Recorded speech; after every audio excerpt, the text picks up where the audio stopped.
Bonjour à tous, j'espère que vous allez bien. Bienvenue dans ce roadmap plan du jour pour les indices DAX, Dow et Nasdaq. Très heureux de vous retrouver comme tous les matins. Le DAX qui est toujours en pleine forme, qu'enchaîne pour l'instant une troisième séance de hausse.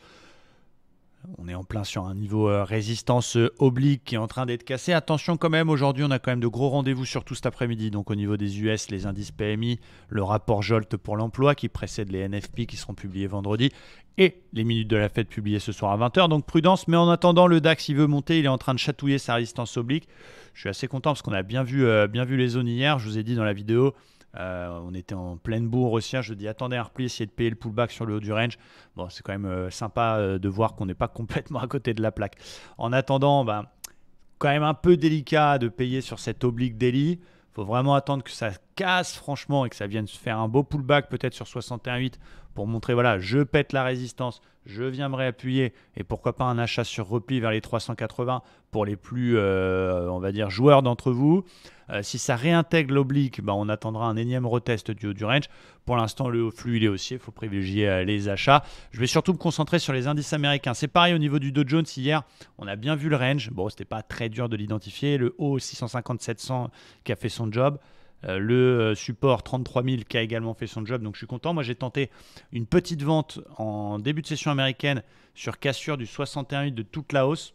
Malheureusement il m'a BE pour dégueuler et fermer 100% avec un ratio de 3. Ça arrive d'avoir raison et de se faire sortir BE.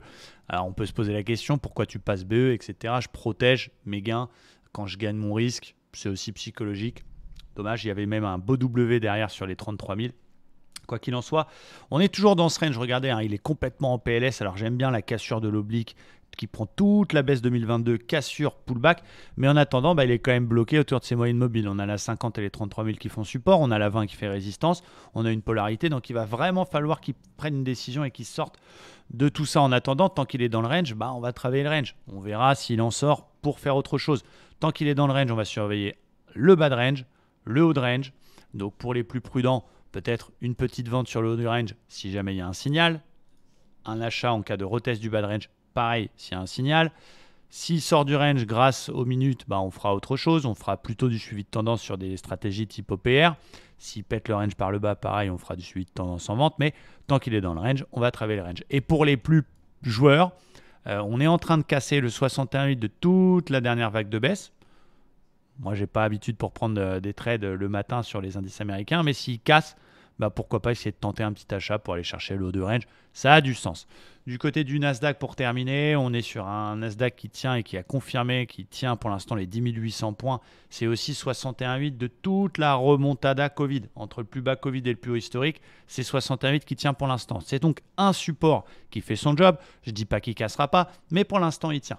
Donc c'est plutôt pas mal. Et on a une ETE un petit peu merguez, Bogdanov, je vous l'accorde, ETE inversée.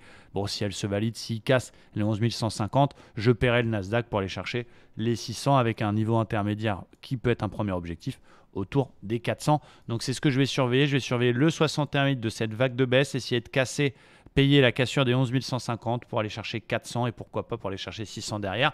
C'est ce que je surveille du côté du Nasdaq. Voilà, j'espère que c'est pas trop rapide. Ces émissions sont assez compressées. Le but, c'est de vous donner les niveaux qu'on a détectés, de vous aider à y voir un petit peu plus clair sur vos graphiques. Encore une fois, parfois on a raison, comme hier, parfois on a tort, comme de temps en temps. C'est le jeu, mais j'espère que ça vous aide. Merci à tous et très belle journée de trading. Ciao.